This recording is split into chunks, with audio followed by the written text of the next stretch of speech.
आज हर भारतीय का यही संकल्प है, हमें आतंकवाद को खत्म करना ही है। साथियों, ऑपरेशन सिंदूर के दौरान हमारी सेनाओं ने जो पराक्रम दिखाया है, उसने हर हिंदुस्तानी का सिर ऊंचा कर दिया है। जिस प्रिसीजन के साथ, जिस सटीकता के साथ हमारी सेनाओं ने सीमा पार के आतंकवादी ठिकानों को ध्वस्त किया, वो अद्भुत है। ऑपरेशन सिंदूर ने दुनिया भर में आतंक के खिलाफ लड़ाई को नया विश्वास और उत्साह दिया है। साथियों, ऑपरेशन सिंदूर सिर्फ एक सैन्य मिशन नहीं है, ये हमारे संकल्प, साहस और बदलते भारत की तस्वीर है। और इस तस्वीर ने पूरे देश को देशभक्ति के भावों से भर दिया है, तिरंगे में रंग दिया है। आपने देखा होगा, देश के कई शहरों में, गांवों में, छोटे छोटे कस्बों में तिरंगा यात्राएं निकाली गई। हजारों लोग हाथों में तिरंगा लेकर देश की सेना, उसके प्रति वंदन अभिनंदन करने निकल पड़े। कितने ही शहरों में सिविल डिफेंस वॉलेंटियर बनने के लिए बड़ी संख्या में युवा एकजुट हो गए। और हमने देखा, चंडीगढ़ के वीडियो तो काफी वायरल हुए थे। सोशल मीडिया पर कविताएं लिखी जा रही थी, संकल्प गीत गाए जा रहे थे, छोटे छोटे बच्चे पेंटिंग बना रहे थे जिनमें बड़े संदेश छुपे थे। मैं अभी 3 दिन पहले बीकानेर गया था। वहां बच्चों ने मुझे ऐसी ही एक पेंटिंग भेंट की थी। ऑपरेशन सिंदूर ने देश के लोगों को इतना प्रभावित किया है कि कई परिवारों ने इसे अपने जीवन का हिस्सा बना लिया है। बिहार के कटिहार में, यूपी के कुशीनगर में और भी कई शहरों में उस दौरान जन्म लेने वाले बच्चों का नाम सिंदूर रखा गया है। साथियों, हमारे जवानों ने आतंक के अड्डों को तबाह किया। यह उनका अदम्य साहस था और उसमें शामिल थी भारत में बने हथियारों, उपकरणों और टेक्नोलॉजी की ताकत। उसमें आत्मनिर्भर भारत का संकल्प भी था। हमारे इंजीनियर्स, हमारे तकनीशियन, हर किसी का पसीना इस विजय में शामिल है। इस अभियान के बाद पूरे देश में वोकल फॉर लोकल को लेकर एक नई ऊर्जा दिख रही है। कई बातें मन को छू जाती है। एक माँ बाप ने कहा, अब हम अपने बच्चों के लिए सिर्फ भारत में बने खिलौने ही लेंगे। देशभक्ति की शुरुआत बचपन से होगी। कुछ परिवारों ने शपथ ली है, हम अपनी अगली छुट्टियां देश के किसी खूबसूरत जगह में ही बिताएंगे। कई युवाओं ने मेड इन इंडिया का संकल्प लिया है, वो देश में ही शादी करेंगे। किसी ने ये भी कहा है, अब जो भी गिफ्ट देंगे वह किसी भारतीय शिल्पकार के हाथों से बना होगा। साथियों, यही तो है भारत की असली ताकत, जन मन का जुड़ाव, जन भागीदारी। मैं आप सबसे भी आग्रह करता हूं, आइए इस अवसर पर एक संकल्प लें। हम अपने जीवन में जहां भी संभव हो, देश में बनी चीजों को प्राथमिकता देंगे। यह सिर्फ आर्थिक आत्मनिर्भरता की बात नहीं है, यह राष्ट्र के निर्माण में भागीदारी का भाव है। हमारा एक कदम भारत की प्रगति में बहुत बड़ा योगदान बन सकता है। साथियों, बस से कहीं आना जाना कितनी सामान्य बात है, लेकिन मैं आपको एक ऐसे गांव के बारे में बताना चाहता हूं जहां पहली बार एक बस पहुंची। इस दिन का वहां के लोग वर्षों से इंतजार कर रहे थे। और जब गांव में पहली बार बस पहुंची तो लोगों ने ढोल नगाड़े बजाकर उसका स्वागत किया। बस को देखकर लोगों की खुशी का ठिकाना नहीं था। गांव में पक्की सड़क थी, लोगों को जरूरत थी, लेकिन पहले कभी यहां बस नहीं चल पाई थी। क्यों? क्योंकि ये गांव माओवादी हिंसा से प्रभावित था। यह जगह है महाराष्ट्र के गढ़चिरौली जिले में और इस गांव का नाम है काटेजरी। काटेजरी में आए इस परिवर्तन को आसपास के पूरे क्षेत्र में महसूस किया जा रहा है। अब यहां हालात तेजी से सामान्य हो रहे हैं। माओवाद के खिलाफ सामूहिक लड़ाई से अब ऐसे क्षेत्रों तक भी बुनियादी सुविधाएं पहुंचने लगी हैं। गांव के लोगों का कहना है कि बस के आने से उन लोगों का जीवन बहुत आसान हो जाएगा। साथियों, मन की बात में हम छत्तीसगढ़ में हुए बस्तर ओलंपिक और माओवाद प्रभावित क्षेत्रों में साइंस लैब पर चर्चा कर चुके हैं। यहाँ के बच्चों में साइंस का पैशन है, वो स्पोर्ट्स में भी कमाल कर रहे हैं। ऐसे प्रयासों से पता चलता है कि इन इलाकों में रहने वाले लोग कितने साहसी होते हैं। इन लोगों ने तमाम चुनौतियों के बीच अपने जीवन को बेहतर बनाने की राह चुनी है। देखकर भी बहुत खुशी हुई कि 10वीं और 12वीं की परीक्षाओं में दंतेवाड़ा जिले के नतीजे बहुत शानदार रहे हैं। करीब 95% रिजल्ट के साथ ये जिला 10वीं के नतीजों में टॉप पर रहा। वहीं 12वीं की परीक्षा में इस जिले ने छत्तीसगढ़ में 6ठा स्थान हासिल किया। सोचिए, जिस दंतेवाड़ा में कभी माओवाद चरम पर था, वहां आज शिक्षा का परचम लहरा रहा है। ऐसे बदलाव हम सभी को गर्व से भर देते हैं। मेरे प्यारे देशवासियों, अब मैं लायंस, शेरों से जुड़ी एक बड़ी अच्छी खबर आपको बताना चाहता हूं। पिछले केवल 5 वर्षों में गुजरात के गीर में शेरों की आबादी 674 से बढ़कर 891 हो गई है। 674 से 891। लायन सेंसस के बाद सामने आई शेरों की ये संख्या बहुत उत्साहित करने वाली है। साथियों, आप में से बहुत से लोग यह जानना चाह रहे होंगे कि आखिर ये एनिमल सेंसस होती कैसे है। ये एक्सरसाइज बहुत ही चुनौतीपूर्ण है। आपको यह जानकर हैरानी होगी कि लायन सेंसस 11 जिलों में 35,000 वर्ग किलोमीटर के दायरे में की गई थी। सेंसस के लिए टीमों ने राउंड द क्लॉक यानी 2400 घंटे इन क्षेत्रों की निगरानी की। इस पूरे अभियान में वेरिफिकेशन और क्रॉस वेरिफिकेशन दोनों किए गए। इससे पूरी बारीकी से शेरों की गिनती का काम पूरा हो सका। साथियों, एशियाटिक लायन की आबादी में बढ़ोतरी ये दिखाती है कि जब समाज में ओनरशिप का भाव मजबूत होता है तो कैसे शानदार नतीजे आते हैं। कुछ दशक पहले गीर में हालात बहुत चैलेंजिंग थे, लेकिन वहां के लोगों ने मिलकर बदलाव लाने का बीड़ा उठाया। वहां लेटेस्ट टेक्नोलॉजी के साथ ही ग्लोबल बेस्ट प्रैक्टिसेस को भी अपनाया गया। इसी दौरान गुजरात ऐसा पहला राज्य बना जहां बड़े पैमाने पर फॉरेस्ट ऑफिसर के पद पर महिलाओं की तैनाती की गई। आज हम जो नतीजे देख रहे हैं उसमें इन सभी का योगदान है। वाइल्ड लाइफ प्रोटेक्शन के लिए हमें ऐसे ही हमेशा जागरूक और सतर्क रहना होगा। मेरे प्यारे देशवासियों, 2-3 दिन पहले ही मैं पहली राइजिंग नॉर्थ ईस्ट समिट में गया था। उससे पहले हमने नॉर्थ ईस्ट के सामर्थ्य को समर्पित अष्टलक्ष्मी महोत्सव भी मनाया था।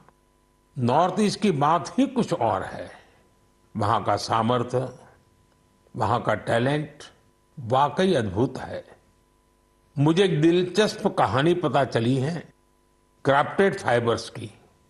क्राफ्टेड फाइबर्स ये सिर्फ एक ब्रांड नहीं, सिक्किम की परंपरा, बुनाई की कला और आज के फैशन की सोच, तीनों का सुंदर संगम है।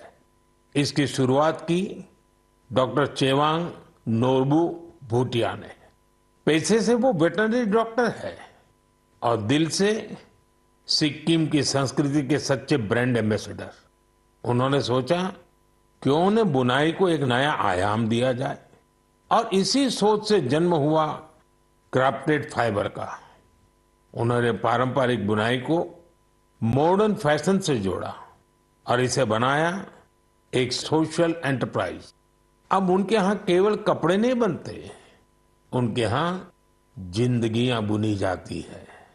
वे लोकल लोगों को स्किल ट्रेनिंग देते हैं, उन्हें आत्मनिर्भर बनाते हैं। गांवों के बुनकर, पशुपालक और सेल्फ हेल्प ग्रुप, इन सबको जोड़कर डॉक्टर भूटिया ने रोजगार के नए रास्ते बनाए हैं। आज स्थानीय महिलाएं और कारीगर अपने हुनर से अच्छी कमाई कर रहे हैं। क्राफ्टेड फाइबर्स के शॉल, स्टॉल, दस्ताने, मोजे सब लोकल हैंडलूम से बने होते हैं। इसमें जो ऊन का इस्तेमाल होता है वो सिक्किम के खरगोशों और भेड़ों से आता है। रंग भी पूरी तरह प्राकृतिक होते हैं, कोई केमिकल नहीं, सिर्फ प्रकृति की रंगत। डॉक्टर भूटिया ने सिक्किम की पारंपरिक बुनाई और संस्कृति को एक नई पहचान दी है। डॉक्टर भूटिया का काम हमें सिखाता है कि जब परंपरा को पैशन से जोड़ा जाए तो वह दुनिया को कितना लुभा सकती है।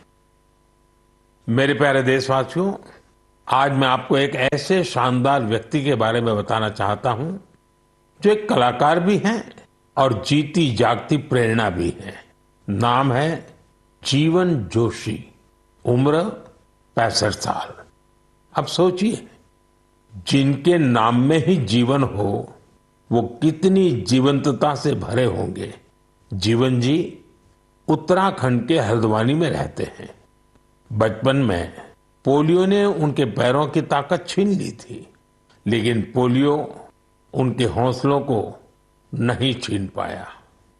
उनके चलने की रफ्तार भले ही कुछ धीमी हो गई, लेकिन उनका मन कल्पना की हर उड़ान उड़ता रहा।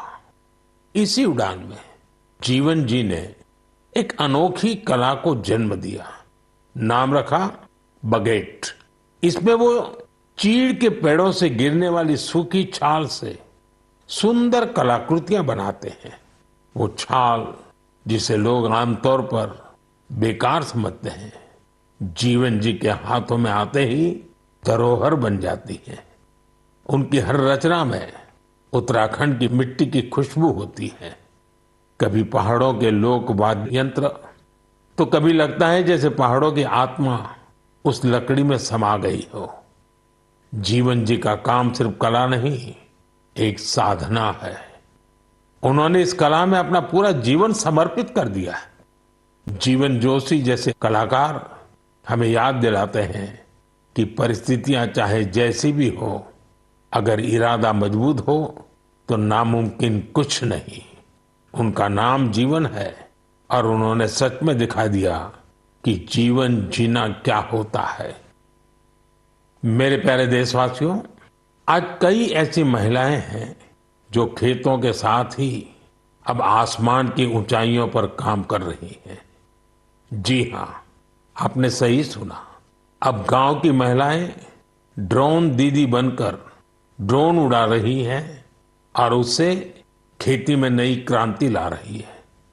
साथियों, तेलंगाना के संगारेड्डी जिले में कुछ समय पहले तक जिन महिलाओं को दूसरों पर निर्भर रहना पड़ता था, आज वे ही महिलाएं ड्रोन से 50 एकड़ जमीन पर दवा के छिड़काव का काम पूरा कर रही है।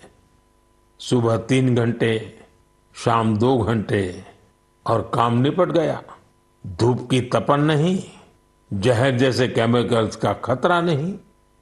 साथियों, गांव वालों ने भी इस परिवर्तन को दिल से स्वीकार किया है। अब ये महिलाएं ड्रोन ऑपरेटर नहीं, स्काई वॉरियर्स के नाम से जानी जाती हैं।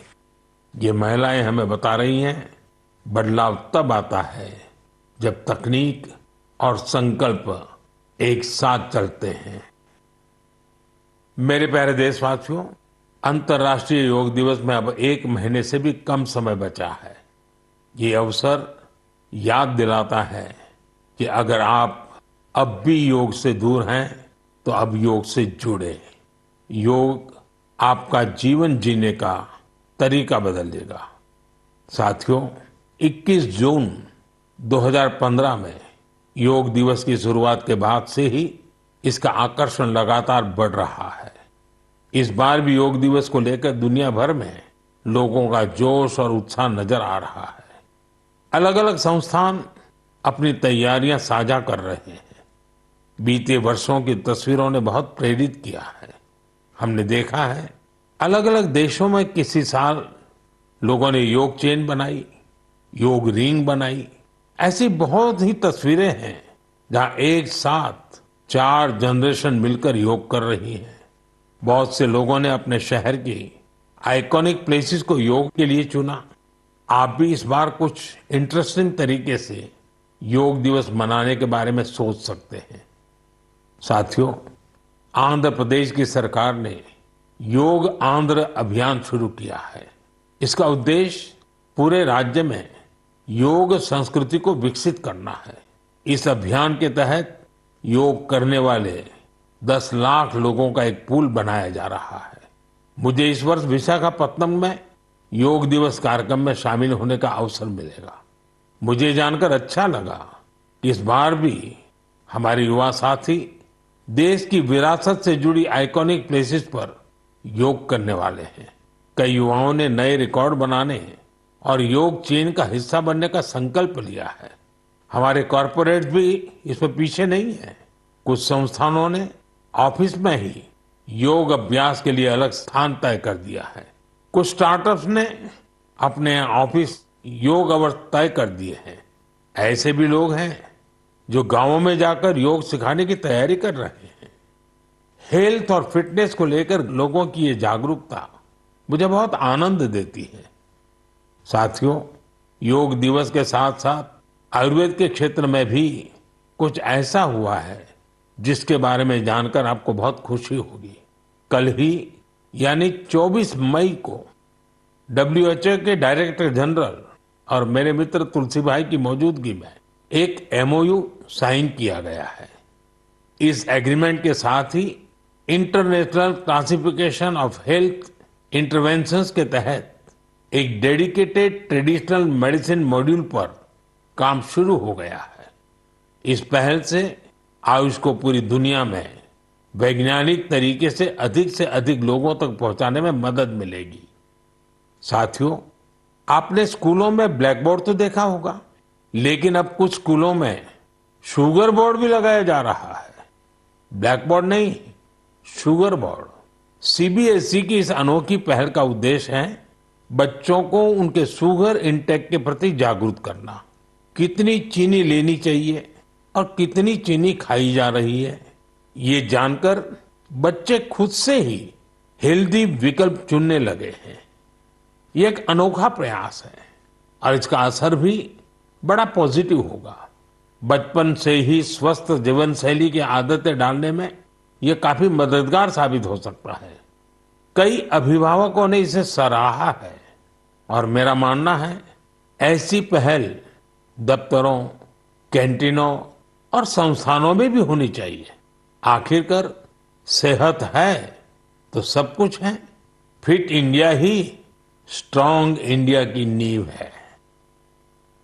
मेरे प्यारे देशवासियों, स्वच्छ भारत की बात हो और मन की बात के श्रोता पीछे रहें, ऐसा कैसे हो सकता है भला? मुझे पूरा विश्वास है कि आप सब अपने अपने स्तर पर इस अभियान को मजबूती दे रहे हैं।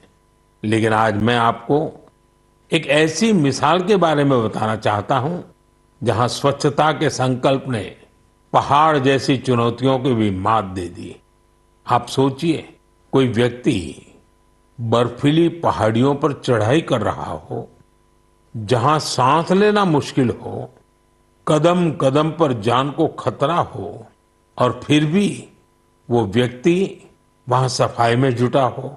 ऐसा ही कुछ किया है हमारी आईटीबीपी की टीमों के सदस्यों ने। ये टीम माउंट मकालू जैसे विश्व की सबसे कठिन चोटी पर चढ़ाई के लिए गई थी। पर साथियों, उन्होंने सिर्फ पर्वतारोहण नहीं किया, उन्होंने अपने लक्ष्य में एक मिशन और जोड़ा, स्वच्छता का। चोटी के पास जो कचरा पड़ा था, उन्होंने उसे हटाने का बीड़ा उठाया। आप कल्पना कीजिए, 150 किलो से ज्यादा नॉन बायोडिग्रेडेबल वेस्ट इस टीम के सदस्य अपने साथ नीचे लाए। इतनी ऊंचाई पर सफाई करना कोई आसान काम नहीं है, लेकिन यह दिखाता है कि जहां संकल्प होता है, वहां रास्ते अपने आप बन जाते हैं। साथियों, इसी से जुड़ा एक और जरूरी विषय है पेपर वेस्ट और रिसाइकलिंग। हमारे घरों और दफ्तरों में हर दिन बहुत सारा पेपर वेस्ट निकलता है। शायद हम इसे सामान्य मानते हैं, लेकिन आपको जानकर हैरानी होगी, देश के लैंडफिल वेस्ट का लगभग 1/4 हिस्सा कागज से जुड़ा होता है। आज जरूरत है हर व्यक्ति इस दिशा में जरूर सोचे।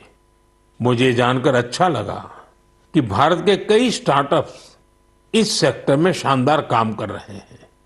विशाखापत्तनम, गुरुग्राम, ऐसे कई शहरों में कई स्टार्टअप पेपर रिसाइकलिंग के इनोवेटिव तरीके अपना रहे हैं।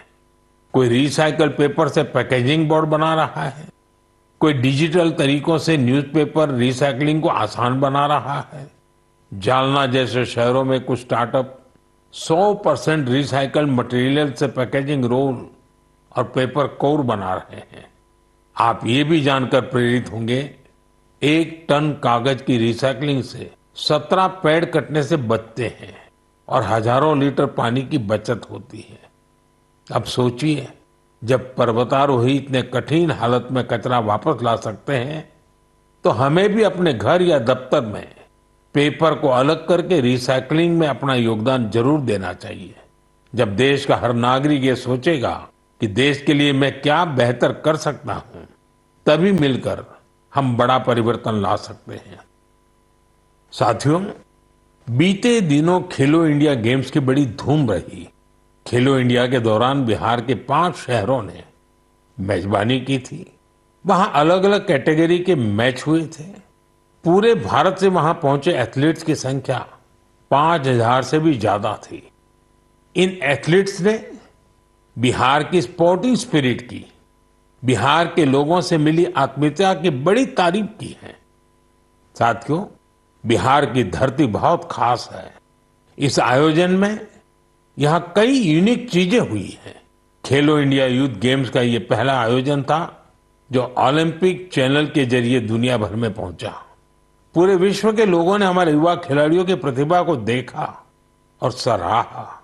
मैं सभी पदक विजेताओं, विशेषकर टॉप के 3 विनर्स महाराष्ट्र, हरियाणा और राजस्थान को बधाई देता हूं। साथियों, इस बार खेलो इंडिया में कुल 26 रिकॉर्ड बने। वेट लिफ्टिंग स्पर्धाओं में महाराष्ट्र की अस्मिता धोने, ओडिशा के हर्षवर्धन साहू और उत्तर प्रदेश के तुषार चौधरी के शानदार प्रदर्शन ने सबका दिल जीत लिया। वहीं महाराष्ट्र के साईराज परदेशी ने तो 3 रिकॉर्ड बना डाले। एथलेटिक्स में उत्तर प्रदेश के कादिर खान और शेख जिशान और राजस्थान के हंसराज ने शानदार प्रदर्शन किया। इस बार बिहार ने भी 36 मेडल्स अपने नाम किए। साथियों, जो खेलता है वही खिलता है। यंग स्पोर्टिंग टैलेंट के लिए टूर्नामेंट बहुत मायने रखता है। इस तरह के आयोजन भारतीय खेलों के भविष्य को और संवारने वाले हैं। मेरे प्यारे देशवासियों, 20 मई को वर्ल्ड बी डे मनाया गया। यानी एक ऐसा दिन जो हमें याद दिलाता है कि शहद सिर्फ मिठास नहीं बल्कि सेहत, स्वरोजगार और आत्मनिर्भरता की मिसाल भी है। पिछले 11 वर्षों में मधुमक्खी पालन में भारत में एक स्वीट रिवॉल्यूशन हुआ है। आज से 10-11 साल पहले भारत में शहद उत्पादन एक साल में करीब 70-75 हजार मैट्रिक टन होता था। आज ये बढ़कर करीब करीब 1.25 लाख मैट्रिक टन के आसपास हो गया है। यानी शहद उत्पादन में करीब 60% की बढ़ोतरी हुई है। हम हनी प्रोडक्शन और एक्सपोर्ट में दुनिया के अग्रणी देशों में आ चुके हैं। साथियों, इस पॉजिटिव इम्पैक्ट में राष्ट्रीय मधुमक्खी पालन और शहद मिशन की बड़ी भूमिका है। इसके तहत मधुमक्खी पालन से जुड़े हजारों किसानों को ट्रेनिंग दी गई, उपकरण दिए गए और बाजार तक उनकी सीधी पहुंच बनाई गई। साथियों, ये बदलाव सिर्फ आंकड़ों में नहीं दिखता, ये गांव की जमीन पर भी साफ नजर आता है। छत्तीसगढ़ के कोरिया जिले का एक उदाहरण है। यहाँ आदिवासी किसानों ने सोन हनी नाम से एक शुद्ध जैविक शहद ब्रांड बनाया है। आज वह शहद जैम समेत अनेक ऑनलाइन पोर्टल पर बिक रहा है। यानी गांव की मेहनत अब ग्लोबल हो रही है। इसी तरह उत्तर प्रदेश, गुजरात, जम्मू कश्मीर, पश्चिम बंगाल और अरुणाचल प्रदेश में हजारों महिलाएं और युवा अब हनी उद्यमी बन चुके हैं। साथियों, और अब शहद की केवल मात्रा नहीं, उसकी शुद्धता पर भी काम हो रहा है। कुछ स्टार्टअप अब एआई और डिजिटल टेक्नोलॉजी से शहद की गुणवत्ता को प्रमाणित कर रहे हैं। आप अगली बार जब भी शहद खरीदें तो इन हनी उद्यमियों द्वारा बनाए गए शहद को जरूर आजमाएं।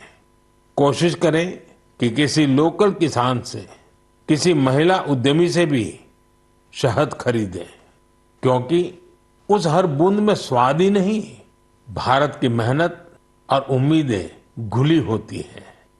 शहद की मिठास आत्मनिर्भर भारत का स्वाद है।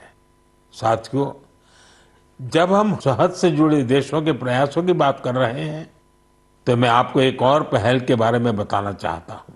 ये हम याद दिला कि हनी बीज की सुरक्षा सिर्फ पर्यावरण की नहीं, हमारी खेती और फ्यूचर जनरेशन की भी जिम्मेदारी है। ये उदाहरण है पुणे शहर का, जहां एक हाउसिंग सोसाइटी में मधुमक्खियों का एक छत्ता हटाया गया, शायद सुरक्षा के कारण या डर की वजह से। लेकिन इस घटना ने किसी को कुछ सोचने पर मजबूर कर दिया। अमित नाम के युवा ने तय किया कि बीज को हटाना नहीं, उन्हें बचाना चाहिए। उन्होंने खुद सीखा, मधुमक्खियों पर सर्च की और दूसरों को भी जोड़ना शुरू किया। धीरे धीरे उन्होंने एक टीम बनाई जिसे उन्होंने नाम दिया बी फ्रेंड्स, यानी बी मित्र। अब ये बी फ्रेंड्स मधुमक्खियों के छत्तों को एक जगह से दूसरी जगह सुरक्षित तरीके से ट्रांसफर करते हैं ताकि लोगों को खतरा न हो और हनी बीज भी जिंदा रहे। अमित जी के इस प्रयास का असर भी बड़ा शानदार हुआ है। हनी बीज की कॉलोनी बच रही है, हनी प्रोडक्शन बढ़ रहा है और सबसे जरूरी है, लोगों में अवेयरनेस भी बढ़ रही है। ये पहल हमें सिखाती है कि जब हम प्रकृति के साथ तालमेल में काम करते हैं तो उसका फायदा सबको मिले। मेरे प्यारे देशवासियों, मन की बात के इस एपिसोड में इस बार इतना ही। आप इसी तरह देश के लोगों की उपलब्धियों को, समाज के लिए उनके प्रयासों को मुझे भेजते रहिए। मन की बात के अगले एपिसोड में फिर कई नए विषयों और देशवासियों की नई उपलब्धियों की चर्चा करेंगे। मुझे आपके संदेशों का इंतजार है। आप सबका बहुत बहुत धन्यवाद। नमस्कार।